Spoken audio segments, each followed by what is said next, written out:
أعوذ بالله من الشيطان الرجيم. بسم الله الرحمن الرحيم.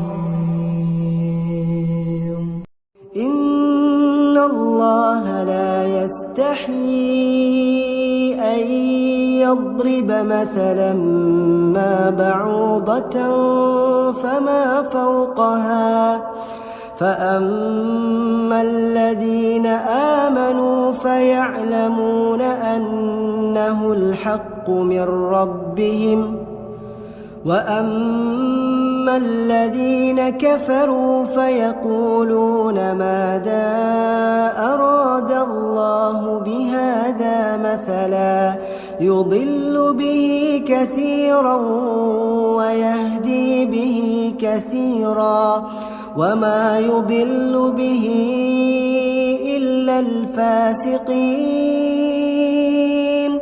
الذين ينقضون عهد الله من بعد ميثاقه ويقطعون ما أمر الله به أن يوصل ويفسدون في الأرض أولئك هم الخاسرون. كيف تكفرون بالله وكنتم أمواتا فأحياكم ثم يميتكم ثم يحييكم ثم إليه ترجعون.